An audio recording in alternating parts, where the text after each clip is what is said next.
ಇದಿಲ್ಲದೆ ಈ ದಿನ ನನಗೆ ಸ್ಟಾರ್ಟೇ ಆಗಲ್ಲ ಅನ್ನೋದಾದ್ರೆ ವ್ಯಕ್ತಿ ಇರ್ಬೋದು, ವಸ್ತು ಇರ್ಬೋದು, ಏನಾದ್ರು. ತಂದೆ ತಾಯಿ ಅಷ್ಟೇ. ಹ್ಮ್. ಬೇರೆ ಯಾವುದಕ್ಕೂ ನಾನು ತಲೆನೇ ಕೆಡಿಸ್ಕೊಳ್ಳೋದು.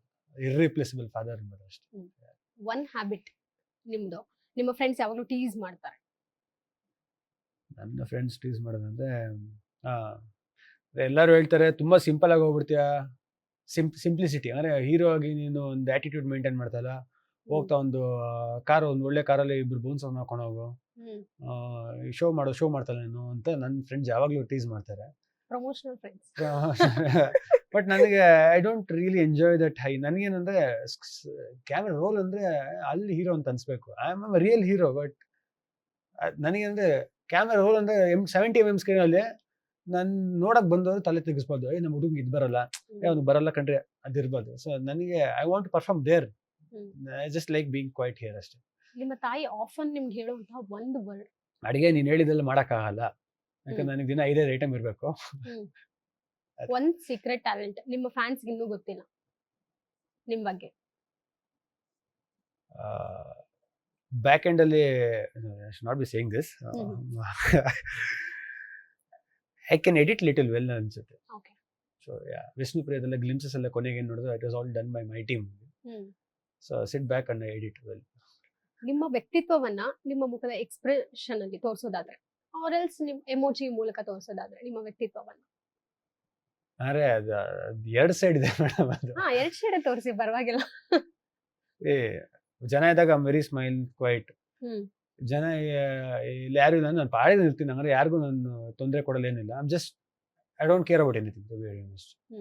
ನಾನು ಆಯ್ತು, ನನ್ನ ಕೆಲಸ ಆಯ್ತು ಅಷ್ಟೇ. ನನಗೆ ಯಾರಿಗೂ ಪ್ರೂವ್ ಮಾಡೋ ನೆಸೆಸಿಟಿ ಇಲ್ಲ, ಯಾರಿಗೂ ಇದು ಇಲ್ಲ. If not for an actor I am very different human being. Cinema ಬಿಟ್ರೆ ಐ ಆಮ್ ವೆರಿ ಜಸ್ಟ್ ಜಾಯ್ವೆಲ್. ಆರಾಮಾಗಿ ಚಿಲ್ಲಾಗಿರ್ಬೇಕು, ಯಾರ ಕೈಗೂ ಸಿಗ್ಬಾರ್ದು, ಯಾರ ಕೈಗೂ ಕಾಣಿಸ್ಬಾರ್ದು. ನೆಮ್ಮದಿಯಾಗಿದ್ರೆ ನೆಮ್ಮದಿಯಾಗಿರ್ಬೇಕಷ್ಟೇ. ನೆಮ್ಮದಿಯಾಗಿ ಇದ್ರೆ ಅನ್ನುವಂಥದ್ದು ಪದ ಕೇಳಿದಾಗ ನನಗೆ ನೆನಪಾಗಿದ್ದು ದರ್ಶನ್ ಸರ್. ಸೊ ಯಶ್ ಅಥವಾ ದರ್ಶನ್ ಸರ್ ಇಬ್ಬರಲ್ಲಿ ನಿಮ್ಗೆ ಹೆಚ್ಚಿನ ಸ್ಫೂರ್ತಿ ಆಗಿದ್ದವರು ಯಾರು? ಖಂಡಿತ ಅದು ಇಬ್ಬರಲ್ಲಿ ಒಬ್ರು ವ್ಯಕ್ತಿ ಹೇಳಿದ್ರೆ ತಪ್ಪಾಯ್ತು. ಯಾಕಂದ್ರೆ ಯಶ್ ಅವ್ರ is very well connected to me because of family.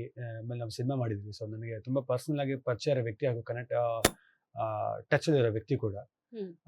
ಜೊತೆಗೆ ದರ್ಶನ್ ಸರ್ ಅವರು ನನಗೆ ಏನು ದರ್ಶನ್ ಸರ್ ನನ್ನ ಗೌರವ ಅಂತ ಹೇಳಿದ್ರೆ, ನನಗೆ ಪರಿಚಯ ಇಲ್ದಿರೋ ಟೈಮಲ್ಲಿ ಹೋಗ್ಬಿಟ್ಟು ಅವ್ರಿಗೆ ಒಂದು ಇಂಟರ್ವ್ಯೂಗೆ ಒಂದು ಪ್ರೆಸ್ ಮೀಟಿಗೆ ಬನ್ನಿ ಅಂತ ಹೇಳಿದಾಗ ವಿತೌಟ್ ಎನಿ ಥಾಟ್ ಅವ್ರು ಬಂದರು. ಸೊ ಯಾರು ಏನು ಹೇಳಿದ್ರು ನನಗೇನಂದ್ರೆ, ನನಗೆ ಕೇಳಿದಾಗ ಯಾರ ವ್ಯಕ್ತಿ ನಿಂತ್ಬಿಟ್ರೆ ನಾನು ಎಂದಿಗೂ ಚಿರಋಣಿ. ಆ ವ್ಯಕ್ತಿ ಇವತ್ತು ಇಲ್ಲಿ ಇದಾರ ಇಲ್ಲಿ ಇಲ್ಲ ಅಂದ್ರೂ ನಾನು that is my loyalty as A person. So yeah both people. Okay, ನಿಮ್ಮ ಜೀವನನೇ ಒಂದು ಸಿನಿಮಾ ಟೈಟಲ್ ಆಗೋದಾದ್ರೆ ಏನ್ ಟೈಟಲ್ ಕೊಡಬಹುದು? ಹಠವಾದಿ.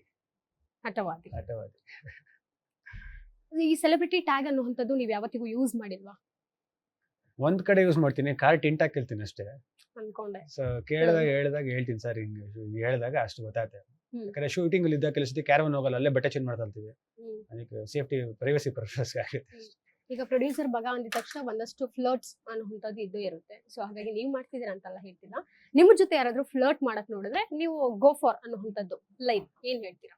ಗೋ ಫಾರ್ ಅಂದ್ರೆ ನಿಮ್ದೊಂದು ಏನಾದ್ರೂ ಒಂದ್ ಲೈನ್ ಇರ್ಬೋದಲ್ಲ, ಕ್ಯಾರೆ ಅನ್ನೋದಿಲ್ಲ, ಇಲ್ಲ ಅಂದ್ರೆ ನಿಮ್ಮದು ಯಾವ್ದಾದ್ರು ಒಂದು ಫ್ಲರ್ಟ್ ಯಾರಾದ್ರೂ ನಿಮ್ ಜೊತೆ ಫ್ಲರ್ಟ್ ಮಾಡಕ್ ಬಂದ್ರೆ ನೀವೇನ್ ಮಾಡ್ತೀರಾ? ನಿಮ್ಮ ಆನ್ಸರ್ ಇದೇ 4 ವರ್ಷ ಮುಂಚೆ ಕೇಳಿದ್ರೆ ಬಗ್ಗೆ ಹೇಳ್ತಾ ಇದ್ದೆ. But today I become very spiritual person.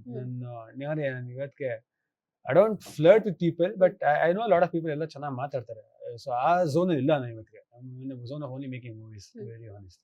ನಾನು ಲಾಸ್ಟ್ ಟೈಮ್ ನಿಮ್ ತಂದೆಯವ್ರನ್ನ ಮಾತಾಡಿಸಿದಾಗ ಅವ್ರು ಹೇಳಿದ್ರು, ನನ್ನ ಮಗನಿಗೆ ಹುಡುಗಿಯಾಗಿ ಬರ್ಬೇಕಾದಂತವ್ರು ನನಗೆ ಸೊಸೆಯಾಗಿ ಬರ್ಬೇಕಾದ್ರೆ ಒಂದಷ್ಟು ಕ್ವಾಲಿಟೀಸ್ ಇರಬೇಕು, ನನಗೆ ಮಾಡರ್ನ್ ಎಲ್ಲ ಬೇಡ, ನಂಗೆ ಟ್ರೆಡಿಷನಲ್ ಸೊಸೆನೇ ಬೇಕು ಅಂತ ಹೇಳಿದ್ರು. ಸೊ ನಿಮಗೆ ನಿಮ್ಮ ಪ್ರಕಾರ ಕ್ವಾಲಿಟೀಸ್ ಏನಿರ್ಬೇಕು? ಅದೇ ಹೇಳಿದ್ನಲ್ಲ ಮೇಡಮ್, ಇವಾಗ ನಾವು ಹುಡುಗಿ ನೋಡಿದಾಗ 100% ನಿಮ್ಗೆ ಯಾರನ್ನ ಗೌರವಿಸ್ಬೇಕು ಅಂತ ಅನ್ಸುತ್ತೆ. ಅದೇ ಅದು ವ್ಯಕ್ತಿಗಳ ಮೇಲೆ ಡಿಪೆಂಡ್. ಇವಾಗ ನೋಡಿದಾಗ ಅನ್ಸ್ಬೇಕು ಒಳ್ಳೆ ಹುಡುಗಿ ನಿಲ್ತಾಳೆ, ಅದಕ್ಕೆ ಎಲ್ಲ ಚೆನ್ನಾಗಿದ್ದಾಗ ಜೊತೆಗಿದ್ದೆ, ಆಮೇಲೆ ನಾಳೆ ಬಿಟ್ಟು ಹೋಗೋದಲ್ಲ. ಅಪ್ಸ್ ಅಂಡ್ ಡೌನ್ಸ್ ಅಲ್ಲಿ ಇರ್ತಾಳೆ, ಲೈಫ್ ಅನ್ನೋದು ಅಪ್ಸ್ ಅಂಡ್ ಡೌನ್ಸ್ ಅಲ್ಲಿ ಇರ್ತಾಳೆ. ಹಾನೆಸ್ಟ್ ಆಗಿರ್ತಾಳೆ, ಲಾಯಲ್ ಆಗಿರ್ತಾಳೆ. That is what. ಅಂದ್ರೆ ನಿಮ್ಮ ತಾಯಿಲಿ ಏನೇನು ನೋಡ್ತೀರೋ ಅದೇ ಗುಣಗಳನ್ನ ನೀವು ಹೆಂಡತಿ ನೋಡಕ್ಕೆ ಇಷ್ಟಪಡ್ತಾರೆ ಅಷ್ಟೇ. That is what I believe. Okay Shreyas ಅವರೇ, ತುಂಬಾ ಕಡಿಮೆ ಟೈಮ್ ಅಲ್ಲಿ ಹೆಚ್ಚಿನ ಮಾಹಿತಿಯನ್ನ ನೀವು ನಮಗೆ ಕೊಟ್ರಿ. Thank you so much. ನಿಮ್ಮ ಅಭಿಮಾನಿಗಳಿರ್ಬೋದು, ಫಾಲೋವರ್ಸ್ ಇರ್ಬೋದು, ನಿಮ್ಮ ನೆಕ್ಸ್ಟ್ ಅಪ್ಕಮಿಂಗ್ ಪ್ರಾಜೆಕ್ಟ್ಸ್ ಬಗ್ಗೆ ಎಲ್ಲ ವೇಟ್ ಮಾಡ್ತಿರ್ತಾರೆ, ಏನ್ ಹೇಳ್ತೀರಾ? ಖಂಡಿತವಾಗ್ಲೂ ಇವಾಗ 21ಕ್ಕೆ ಮಾರುತ್ತಾ ಇದೆ. ಬರೀ ಆಕ್ಷನ್ ಸಿನಿಮಾಸ್ ಮಧ್ಯದಲ್ಲಿ ಒಂದು ಮತ್ತೆ golden era of Kannada cinema ಏನು ಫ್ಯಾಮಿಲಿ ಸಿನಿಮಾಸ್ ಬರ್ತಾ ಇತ್ತು with message oriented family cinema, ಒಂದು ಸೋಷಿಯಲ್ ಮೆಸೇಜ್ ಓರಿಯೆಂಟೆಡ್ ಒಂದು ಕಮರ್ಷಿಯಲ್ ಫ್ಯಾಮಿಲಿ ಸಿನಿಮಾ ಮಾರುತ್ ಅಂತ ಹೇಳ್ತೀನಿ. ಅದು ನೋಡಿ ಅದ ನಂತರ ಬರೀ ಹುಡುಗ ಹುಡುಗಿ ಕಾಲೇಜ್ ಅವರಿಗೆ ಇವತ್ತಿನ ಸಹ ಇರೋ ಮೈಂಡ್ ಸೆಟ್ ಪೀಪಲ್ಗೆ ದಿಲ್ದಾರ್ ಅನ್ನೋ ಒಂದು ಸಿನಿಮಾ ಮಾಡಿದ್ದೀನಿ, ಅದು ಕೂಡ ಬರುತ್ತೆ. ಮುಂದೆ ಇನ್ನೂ ಒಳ್ಳೊಳ್ಳೆ ಪ್ರಯತ್ನಗಳು ಬರುತ್ತೆ. ನಿಮ್ಮೆಲ್ಲರ ಸಪೋರ್ಟ್ ನನ್ನಂತ ಯಂಗ್ಸ್ಟರ್ಸ್ ಮಧ್ಯೆ ಅಂತ ಕೇಳ್ತಾ ನಾನು ಮಾತು ಮುಗಿಸ್ತೀನಿ. Thank you.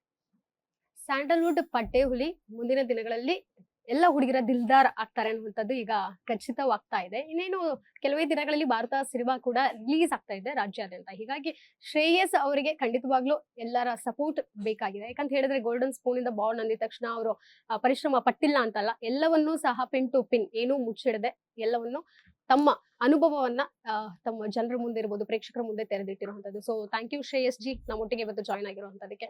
ಇದಿಷ್ಟು ಇವತ್ತಿನ ಸಂದರ್ಶನದ ಸ್ಪೆಷಾಲಿಟಿ ಆಗಿತ್ತು. ಮುಂದಿನ ಸಂದರ್ಶನ ಒಟ್ಟಿಗೆ ಮತ್ತೆ ಬರ್ತೀರಿ. ಅಲ್ಲಿವರೆಗೂ ನೋಡ್ತಾ ಇರಿ ಗ್ಯಾರಂಟಿ ನ್ಯೂಸ್. ಇದು ಸುದ್ದಿ ಖಚಿತ, ನ್ಯಾಯ ನಿಶ್ಚಿತ.